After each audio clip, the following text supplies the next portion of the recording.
연극 보면서 그 대사 하나하나가 굉장히 현장감 있고 현실성 있고 살아있다는 그 느낌을 받았고요. 그리고 그 이양구 선생님이 갖고 계신 그 약자에 대한 감수성, 그런 따뜻한 감성 이런 것들이 너무 그 가슴 절절하게 묻어나오는 그런 대사를 쓰셔서 최고의 어떤 극찬을 드리고 싶다는 생각을 하면서 너무 감동적으로 봤고요.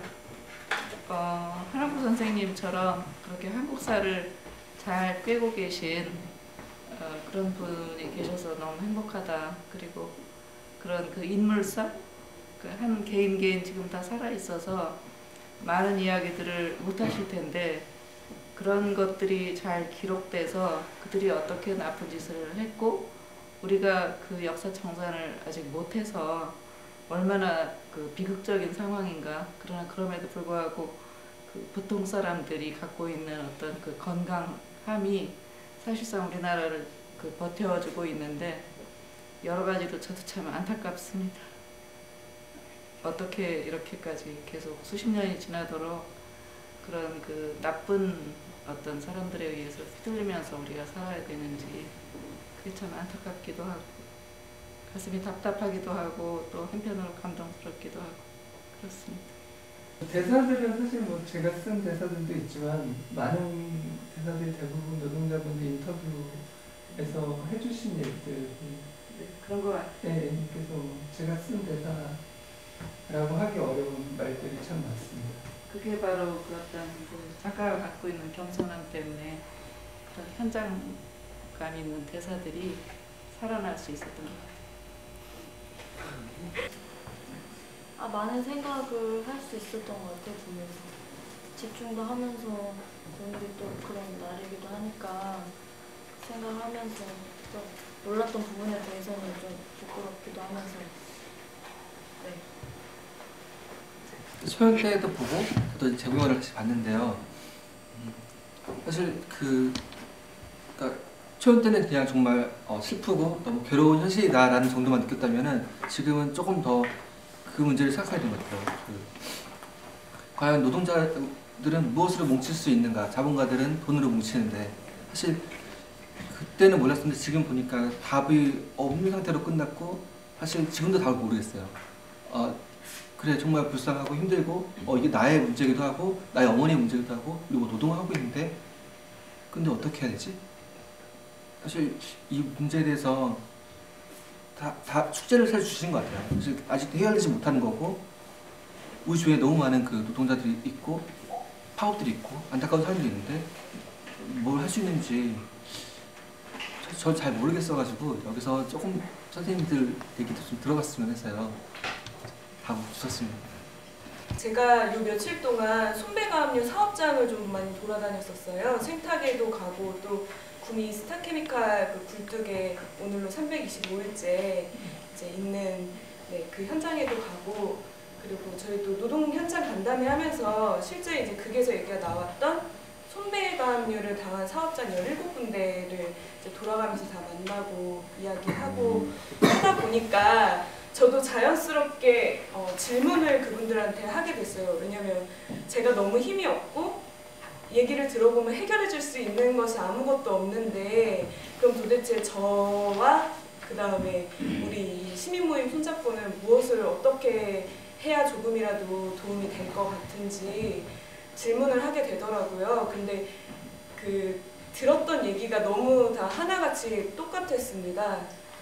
일단 손배사업장 같은 경우는 지역에 많이 있어서요.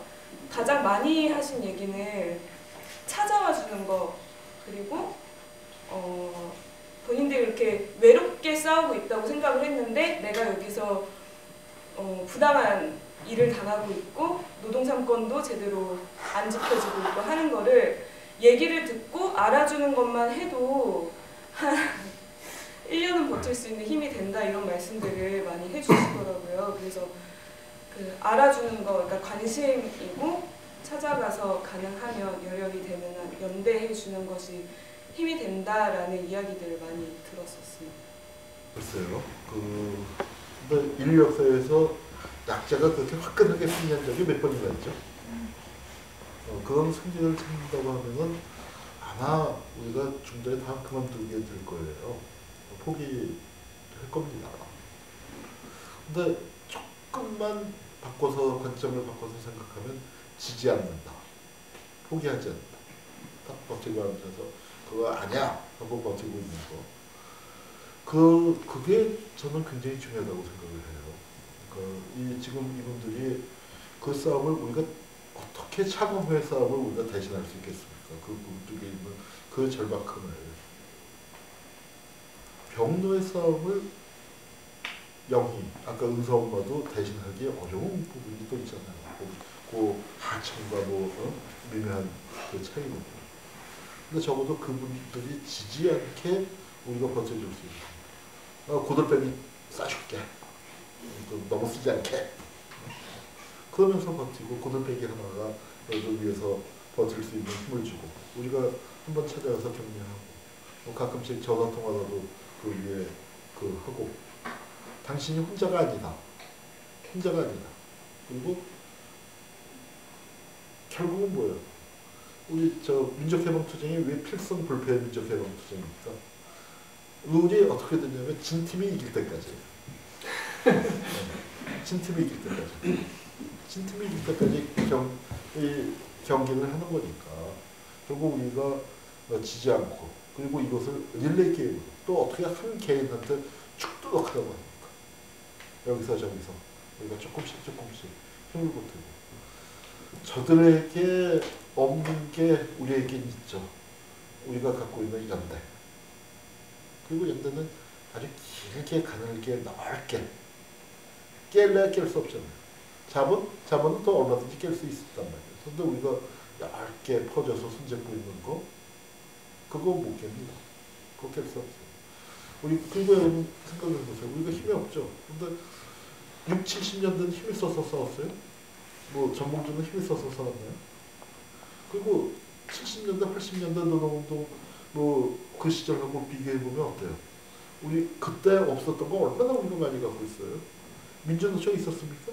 없죠. 한겨레 신문 있어요? 오마이뉴스 있어요? 고발TV나 이런 그 현장을 비춰주는 영상 우리가 맘만 먹으면 차공하고 대화도 할 수 있고 그 영상도 볼 수 있고 현장에서 어떤 일이 벌어지고 있는지 생생하게 할 수 있는 어마어마한 정보나 자료가 있는데 옛날에는 유언비어밖에 없었죠. 그냥 정말 풍문으로 듣는 그런 거밖에 없었어요. SNS를 통해서 우리가 얼마든지 글을 쓸 수 있고 전파할 수 있고 조직도 어때요? 물론 통합진보당 깨졌지만 그래도 진보 정당들도 아직 있고 그리고 야당도 옛날처럼 꼴보수만은 아닌 사람들도 의원수는 많은데 역할을 못해서 더 답답하긴 하지만 그래도 야당도 있고 그 다음에 민주노총이 있고 전교조 있고 얼마나 많습니까? 시민단체들도 수두룩백백하게 있고 또 우리 여러 언론들 그 대한 언론들도 우리 주변에 많이 있고 한 개인이 가진 역량도 무지무지하게 탁월하고 한때 정권도 잡았었고 꼭 우리 편집은 아니지만 역사가 끊임없이 변화해 가고 있거든요.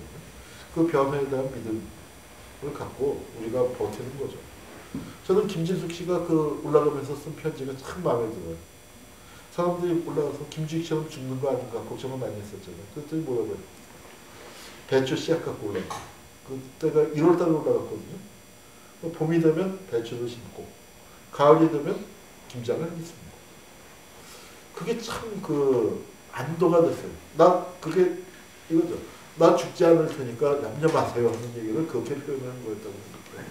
우리가 그렇게 우리에게는 끈기가 있습니다. 그리고 역사에서 보세요. 누가 끈질겼나? 누가 끈질겼나? 왕족들 다 없어졌죠. 근데 노동자는 어때요?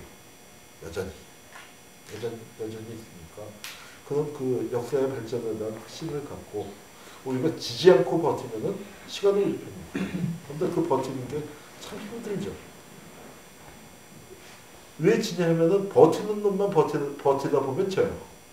근데 우리가 가서 버티는 사람한테 이렇게 손끝으로라도 이렇게 살짝만 대주고 있으면은 우리가 대주고 있으면은 그 사람의 버틸 힘이 생기거든. 그런 작은 연대를 어떻게 우리 일상에서 실천할 것인가.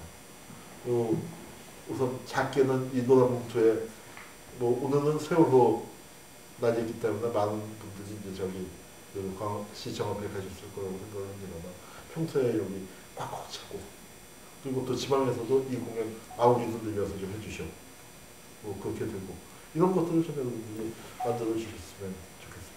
저기 이항구 연출을 개인적으로 좀 알고 같이 또 작업도 하고 있는데요. 평소에 이런 분야에 관심을 가지고 있다고 생각했는데 제가 오늘 와서 보면서 아 내가 굉장히 몰랐다 그런 생각을 많이 했어요.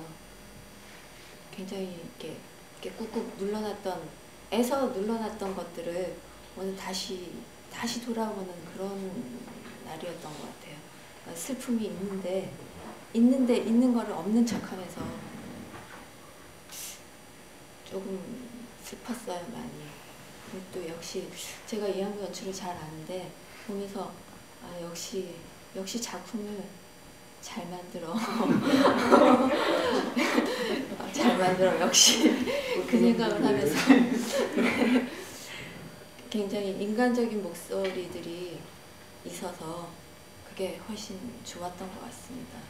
굉장히 저를 돌아볼 수 있어서 좋았고 오늘 또 선생님 말씀도 너무 감명 깊게 들을 수 있어서 더 좋았고 여러모로 감사한 날이네요.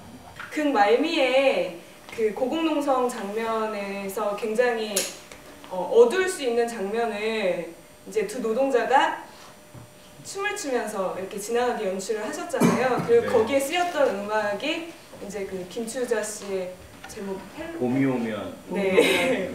네. 그 음악을 특별히 그렇게 사용하신 이유와 그렇게 좀 뭐라 그래야 되나요? 좀 유쾌하게 풀어나간 그 이유가 있으신지 특별한 연출을 그렇게 하신 이유가 있으신지.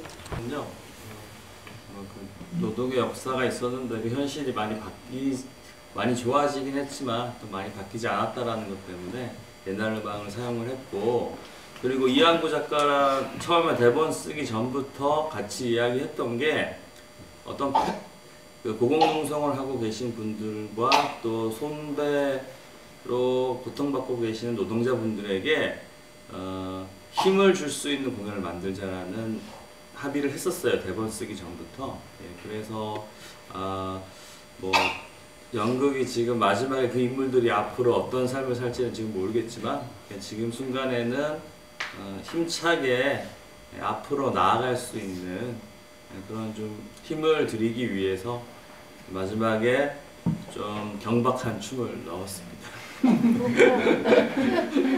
여기 보면 병로가 왜 그래도 고향인데 갈 데 없겠냐 그게 그 지금 굴동농성 325일 하고 있는 차광호 그분이 그 스타케미칼 공장에 올라가 있는 거기가 그분 고향이에요. 거기가 이제 고향인데 초등학교 때 거기 공장이 있고 거기 취직을 했고 잘리고 올라가요. 그 더 절실하죠.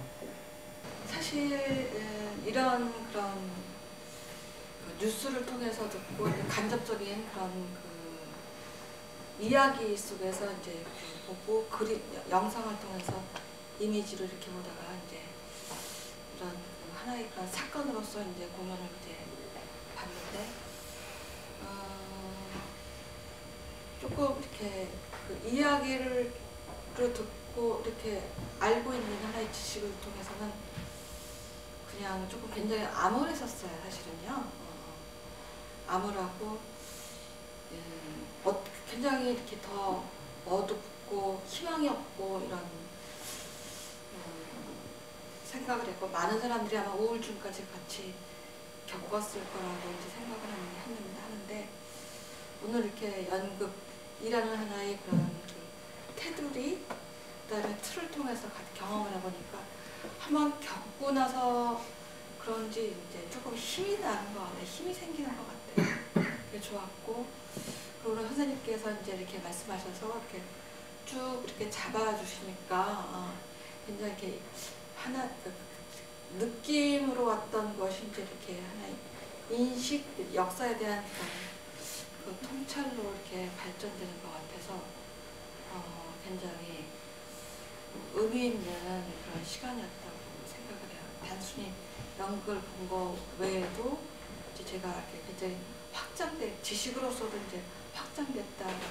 다들 뭐 추모식도 가시고 막 그러셨을 텐데 저는 개인적으로 세월호를 기억하는 방식이 꼭 우울한 것만은 아니었으면 좋겠다라고 생각을 드는데 저희 얼마 전에 영국인 포럼에서 이제 절망적인 얘기, 죄의식에 관한 얘기를 많이 하고서 저희 했던 얘기 중에 하나가 결국은 이제 그 아이들이 이렇게 마지막에 했던 얘기가 미안해, 사랑해 그런 말이었잖아요. 결국 우리가 세월호를 기억한다는 거는 그 미안함, 그 사랑에 대해서 그러니까 잘 살아가는 거, 뭐랄까 끝끝내 잘 살아가는 거, 그게 기쁘게 그것이 세월호를 기억하는 또 한 가지 방법이겠다라는 생각을 사실은 저는 개인적으로 했고, 그리고 유가족분들이 얘기하는 아이들이 죽고 나서야 내 아이에게 어떤 친구가 있는지 알았구나, 내 아이의 부모가 이렇게 좋은 사람인 줄 알았구나, 그런 얘기들도 있었거든요. 그러니까 우리가 세월호를 기억한다는 것도 반드시 고통만은 아니었으면 좋겠고,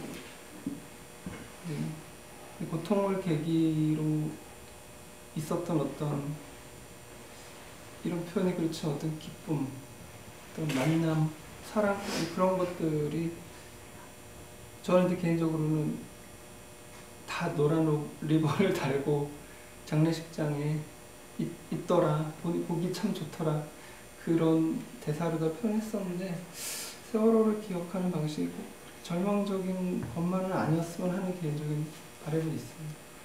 정리해고된 그 노동자들의 하나의 그 공간을 중심으로 이제 사건이 이제 이루어지는데 이게 이 연극이 왜 정치극으로까지는 왜 발전을 못할까 하는 생각을 한번 했고, 그리고 세월호의 그 민성의 얘기가 이제 같이 이제 겹쳐 이어지는데 세월호 그 사건도 그 기억하는 방법이 같이 많이 긍정적인 방향으로. 근데 이 작품도 선생님이 말씀하신 것처럼 이 세월호의 사건의 하나의 맥락을 짚어보는 것이 사실은 하나의 정치극이란 정치적인 것보다는 문제를 그 담론화시키고 그 사회화시키는 하나의 공간으로서 연극이라는 말이죠. 그래서 희생당한 그런 그 아이도 물론 중심이 되지만 문제를 제기하기 위해서는 사실은 선장이 왜 이 선장이 왜 도망가는 선장을 만든지에 대한 맥락을 우리는 사실은 다 알고 있거든요. 그리고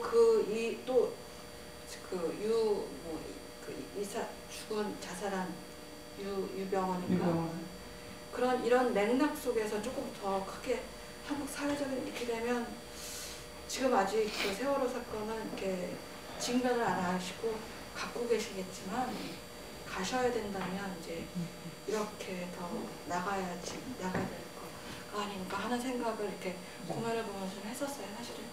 제가 어떤 자담에도 말씀드렸는데 저희 연극에서 많이 안 되는 게 가해자들에 대한 연극, 어떻게 그러니까 저희가 세월호 참사 이후에 많이 얘기하는 게 언젠가는 우리도 피해자가 될 수 있다라는 얘기가 많이 되지만 한국전쟁 시기 어떤 민간인 학살 연구하시는 분들이나 이런 분들이 말씀하시는 거 들어보면 언젠가 당시 피해자가 될 수 있다보다는 오히려 당신이 어떠한 조건 속에서 가해자가 될 수 있다, 이런 얘기들을 많이 하시거든요. 그래서 선생님이 말씀하신 것처럼 사실은 이제 그런 부분들이 더 충분히 다뤄줘야 되는데 저는 이거는 손배강유를 원래 이제 쓰려고 했는데 세월호가 터져서 심적으로 사실은 이제 세월호를 제껴두고 그 어떤 작업도 하기가 어려운 조건에서 세월호와 함께 갔던 거거든요. 그래서 아마 이제 저희가 이제 훨씬 더 많이 연구라고 해야 되나? 그 연극 속에서 다뤄야 되는 건 그 선장이겠죠. 그 부분 제가 아는 어떤 연출분도 그러니까 선장에게서 자신을 발견한다라는 얘기를 많이 하시더라고요. 세월호 이후에 이제 개입하는 어떤 연극이나 예술 행동에서 제가 이제 조금 이제 난감한 게 이제 느껴질 때가 그런 이제 뿌리 깊은 죄의식을 전제하지 않고 내가 무언가 지금 이만큼 하고 있다는 것 같은 느낌으로 다가올 때 굉장히 사실은 불편하거든요. 저희가 이제 이 세월호 참사의 경우는 이 참사의 어떤 이제 가해자 의식을 좀 충분히 공유하고 갈 필요가 있겠다 이런 생각을 저도 들고 있습니다. 이 작품에서 그 부분을 충분히 다루지 못하고 향후 과제로 계속 있지 않을까 그런 생각이 듭니다. 지난번에 그 스타케미컬 분들이 오셔서 관객과에 대해 한번 진행을 했고 그때 저희 이 기획하시는 지영관 PD님이 페이스북으로 그 차강호님한테 그 페이스북 친구 신청을 해달라는 그런 메시지를 한번 던지신 적이 있어요. 근데 그날 그 차강호님한테 연락이 왔는데요. 친구가 20명 늘었다고 좋아하시더라고요. 네, 혹시 페이스북 하시면 지금 그 고공에 계신 분들이 소통할 수 있는 유일한 수단이 SNS입니다. 그래서 친구나 팔로우 신청 많이 해주시면 좋겠습니다. 고맙습니다. 네, 감사합니다.